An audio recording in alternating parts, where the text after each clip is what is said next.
बिस्मिल्लाहिर्रहमानिर्रहीम। Exercise 3.4 class 11 का math according to KPK वाली बुक है, उसके मुताबिक हम कर रहे हैं। आज के लेक्चर में हम एक्सरसाइज 3.4 के क्वेश्चन, प्रीवियस लेक्चर में हमने क्वेश्चन 7 कंप्लीट कर लिया था।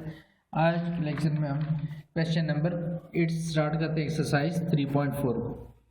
तो बगैर टाइम जाएगी क्वेश्चन को पढ़ते हैं। Find a unit vector. एक यूनिट वेक्टर हमने इसका मतलब फाइंड करना है। परपेंडिकुलर क्या दिया, ऑर्थोगोनल क्या दिया, दोनों का एक ही मतलब है।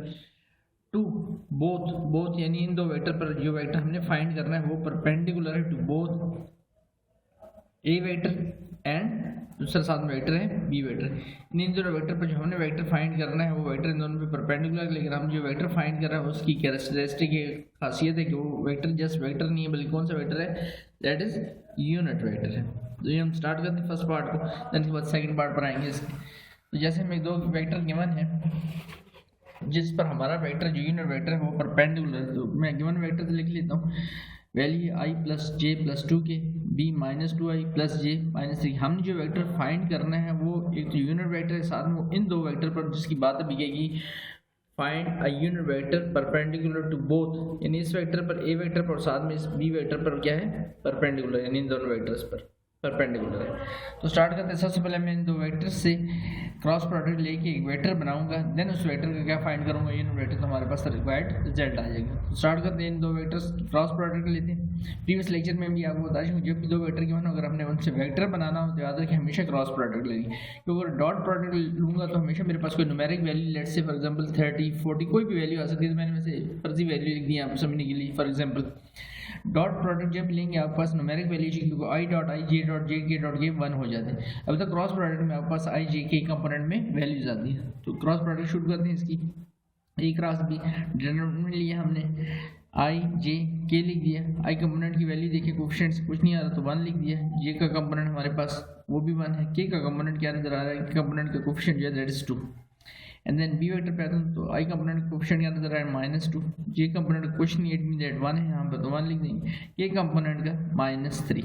अब ए क्रॉस बी मेरे पास डिटरमिनेंट कंप्लीट हो गया। अब इसको एक्सपेंड करते हैं by first row, expanding by first row. R16 को एक्सपेंड करता हूँ, यहाँ पर हमने आई लिखा है, ये कॉलम और ये फर्स्ट रो हट जाएगी तो हमारे पास वैल्यू 1 2 1 एंड -3। फिर सेकंड वैल्यू लिखने से पहले भी बता दूंगा आपको, जब भी डिटरमिनेंट को ओपन करते हैं इसका प्रिंसिपल है सेकंड वैल्यू से पहले क्या साइन डालेंगे, दैट इज माइनस साइन लिखते हैं यहाँ पर। देन जे, अब ये कॉलम और ये रो हट जाएगी फर्स्ट रो, क्योंकि एक्सपेंशन फर्स्ट रो से ये कॉलम हट जाएगा तो वैल्यू 1 2 एंड -2 एंड -3। तो 1 2 एंड -2 एंड -3 हम लिख दें। नेक्स्ट वैल्यू पे आता हूँ। अब यहाँ तक इसकी तरतीब होती है plus minus plus and again अगर वैल्यू होती है तो फिर दोबारा माइनस आता है, तो प्लस की बारी अल्टरनेट, फिर प्लस आएगा प्लस के ये कॉलम और ये फर्स्ट रो हट जाएगी तो वैल्यू हमारे पास 1 1 एंड -2 एंड 1 देख सकते हैं, 1 1 -2 एंड 1। फर्दर सॉल्व करते हैं इसको। तो आई पहले इस डायगोनल से मल्टीप्लाई करेंगे, 3 1 3 -3। सेकंड मल्टीप्लिकेशन से पहले क्या आएगा, माइनस साइन, 2 1 2 माइनस जे। फिर मल्टीप्लाई करता हूँ 3 1 3 प्लस -3 हो जाएगा। सेकंड मल्टीप्लिकेशन से पहले माइनस साइन, अब 2 2 4 यहाँ पर प्लस माइनस, यहाँ भी माइनस आ रहा है तो ब्रैकेट डाल के साथ में ये माइनस साइन हमने लिख दिया, ये माइनस साइन था, वाज़ आपको नजर आए। आगे चलते हैं। उसके बाद प्लस के यहाँ पर मल्टीप्लाई करता हूँ, 1 1 1 सेकंड मल्टीप्लिकेशन से पहले minus sign and then 2 1 2, but ये माइनस का साइन है साथ में आप देख सकते हैं, तो यहाँ पर फिर हम ब्रैकेट डाल देंगे माइनस साइन। आगे सॉल्व करते हैं। आई -3 -2 ये हो जाएगा -5, ऐड होगा लेकिन साइन माइनस करेगा, -j -3 नेगेटिव वैल्यू क्या हो जाएगी, पॉजिटिव, +4 हो गया, प्लस के 1 नेगेटिव फिर से वैल्यू क्या होगी, +2 -5 मल्टीप्लाई हो आई से तो -5 आई प्लस का 4 है माइनस का 3 तो पॉजिटिव 1 रह जाएगा हमारे पास बाहर, -j +2 + 1 दिस 3 साथ में के, तो -5 आई -j × 1 जस्ट हम इसको लिखेंगे -j एंड 3 मल्टीप्लाइड बाय के दिस 3 के। ये हमारे पास ए क्रॉस बी का एक वेक्टर आ गया। अब इसी वेक्टर का याद रखिए हमने क्या फाइंड करना है, क्योंकि हमने यूनिट वेक्टर फाइंड करना, वेक्टर तो हमने फाइंड कर लिया लेकिन इसको यूनिट वेक्टर में ट्रांसफॉर्म करना है, तो उसके लिए इसी वेक्टर का जो क्रॉस प्रोडक्ट आई है अब इसका मैग्नीट्यूड ले लेते हैं, तो ए क्रॉस बी मैग्नीट्यूड का तरीका भी हमने प्रीवियस लेक्चर में सीखा है, दोबारा रिवाइज कर लें इसको। आई कंपोनेंट के साथ जो वैल्यू आ रही है उसका स्केयर, जे कंपोनेंट के साथ जो वैल्यू आ रही है उसका स्केयर, और के कंपोनेंट के साथ जो वैल्यू आ रही है उसका स्केयर। यानी यहाँ पर 3 है, जे के साथ कुछ नहीं तो मीन -1 है, आई के साथ -5 है, और साथ में ऊपर से रूट और प्लस करना है, स्केयर भी लेने और प्लस कर रहे हैं सब, और ऊपर से अंडर रूट ले लेंगे। -5 का स्केयर +25 हो जाएगा, -1 का +1 और 3 का स्केयर 9, और यहाँ पर हम इस पर ऊपर स्केयर डाल देते हैं, ऊपर से रूट। 9 + 1 10, 10 + 25 35 हमारे पास वैल्यू आएगी 35 है। ऐसी वैल्यू जिसमें से कुछ भी वैल्यू आपके पास एक्सट्रैक्ट नहीं हो सकती, यानी कुछ वैल्यू रूट से बाहर हम नहीं फाइंड कर सकते। 35 हमारे पास A क्रॉस B का मैग्नीट्यूड आ गया। अब हमने यूनिट वेक्टर फाइंड करना, तो यूनिट वेक्टर की डेफिनेशन प्रीवियस लेक्चर में भी आपको बता चुकी हूँ, फिर बता रहा हूँ। Vector divided by its magnitude, किसी वेक्टर को उसके मैग्नीट्यूड से डिवाइड कर दीजिए तो हमारे पास यूनिट वेक्टर आ जाता है। तो वेक्टर हमने फाइंड किया था A क्रॉस B की शक्ल में, ये वेक्टर है हमारे पास -5 5 -j +3 के डिवाइड कर देते हैं इसको इसके मैग्नीट्यूड से, दैट इज इस वेक्टर को डिवाइड करता हूँ बाय √35 से, तो हमारे पास यूनिट वेक्टर आ जाएगा। ये वो रिक्वायर्ड वेक्टर है, वेक्टर डिवाइड बाय इस मैग्नीट्यूड, तो वेक्टर लिखा है A cross B divide by A cross B का मैग्नीट्यूड, यानी A क्रॉस B हमारे पास जो वेक्टर था वो वेक्टर और उस वेक्टर से उसी वेक्टर के मैग्नीट्यूड से उसको जब डिवाइड कर देंगे हमारे पास क्या आ जाएगा, यूनिट वेक्टर। तो इस तरह से हमने यूनिट वेक्टर फाइंड कर लिया। देन इसके बाद सेकंड पार्ट पे आते हैं। सेकंड पार्ट बहुत इंपॉर्टेंट है, इसका सेकंड पार्ट में लिखा है फाइंड ए वेक्टर।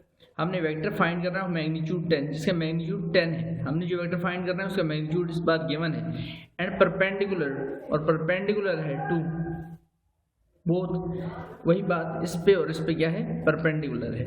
हमने जो वेक्टर फाइंड करना है उसका उसने हमें क्या दे दिया था, पिछले क्वेश्चन में हमें मैग्नीट्यूड नहीं गिवन था, इस क्वेश्चन में हमें मैग्नीट्यूड गिवन है। फाइंड ए वेक्टर और मैग्नीट्यूड 10, यानी उस वेक्टर का मैग्नीट्यूड 10 है और वो वेक्टर परपेंडिकुलर है पिछले केस की तरह, बोथ दीज वेक्टर। स्टार्ट करते हैं इसको। गिवन वेक्टर हम लिखते हैं, वो दोनों वेक्टर मैंने लिख दिए, और रिक्वायर्ड वेक्टर के फिर देख लें हैविंग मैग्नीट्यूड, इसका मैग्नीट्यूड कितना है, दैट इज 10। तो पहले इन दो वेक्टर्स को वैसे नहीं दिए गए, इनकी हम क्रॉस प्रोडक्ट ले लेते हैं। तो मैं क्रॉस प्रोडक्ट लेता हूँ, A क्रॉस B, डिटरमिनेंट डालते हैं i j के 2 -3 4, क्योंकि मैंने A पहले लिखे तो A की वैल्यू भी पहले लिखी जाएगी। देन B 4, i कंपोनेंट की i की वैल्यू जाएगी, j -2 है, k -4। एक्सपेंड करते हैं इसको बाय फर्स्ट रो R1 से I, ये कॉलम और ये रो हटेगा -3 4 -2 एंड -4, आगे -j, ये कॉलम और ये रो हटेगी 2 4 4 -4, आगे प्लस के, ये कॉलम और ये रो हटेगी 2 -3 4 एंड -2। एक्सपेंड करते हैं इसको 1 4 3 z 12, नेगेटिव नेगेटिव पॉजिटिव हो जाएगा। सेकंड डायगोनल मल्टीप्लाई करने से पहले माइनस साइन एंड 4 2 z, अब यहाँ पर भी माइनस साइन आ रहा है, प्लस माइनस ब्रैकेट में इसको ले देंगे, -j 4 2 z प्लस -8 हो गया। सेकंड मल्टीप्लिकेशन से पहले माइनस साइन एंड 4 4 16, आगे प्लस के, यहाँ पर वैल्यू हमारे पास हो जाएगी 2 2 4 -4, सेकंड मल्टीप्लिकेशन से पहले माइनस साइन एंड 4 3 12, यहाँ पर भी माइनस आ रहा है, ब्रैकेट में मैंने माइनस साइन साथ में डाल दिए। ये आगे चलते हैं, i 12 नेगेटिव नेगेटिव पॉजिटिव +8 हो जाएगा, -j -8 -16 ऐड होंगे, लेकिन साइन कैसे रहेगा माइनस का, तो -24 प्लस के -4 नेगेटिव नेगेटिव पॉजिटिव 12 हो जाएगी वैल्यू हमारे पास। तो 12 + 8 20, साथ में i नेगेटिव नेगेटिव मल्टीप्लाई होंगे तो +24, साथ में j 12 -4 + 8 की हमारे पास, ये हमारे पास A क्रॉस B की वैल्यू आ गई। A क्रॉस B की वैल्यू आ गई। इसी वेक्टर का हम क्या करते हैं, मैग्नीट्यूड फाइंड करते हैं, यानी 20 का 24 का और 8 का।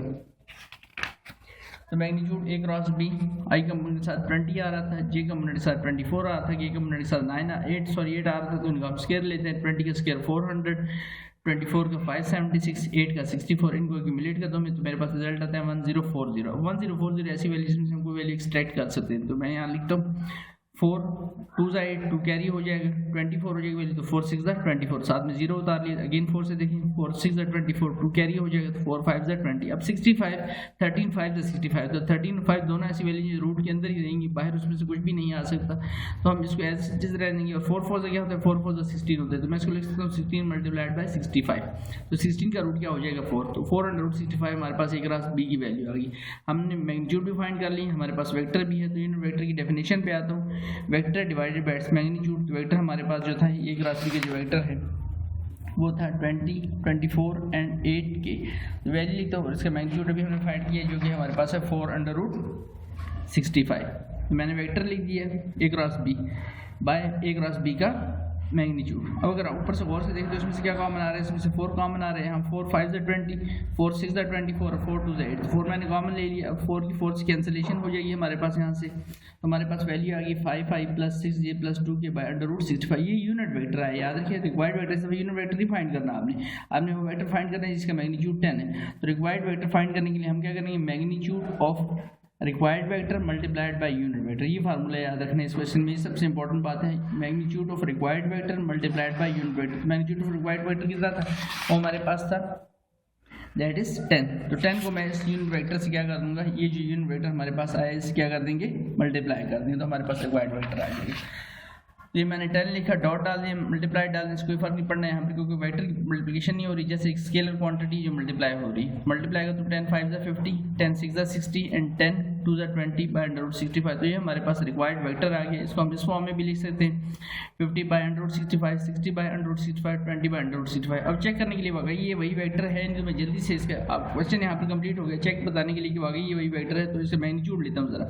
आई कंपोनेंट के साथ जो वैल्यू है, जे कंपोनेंट के साथ जो वैल्यू है, के कंपोनेंट के साथ जो वैल्यू, मैंने उसका रूट ले लिया और साथ में स्केयर ले लिया उन पर।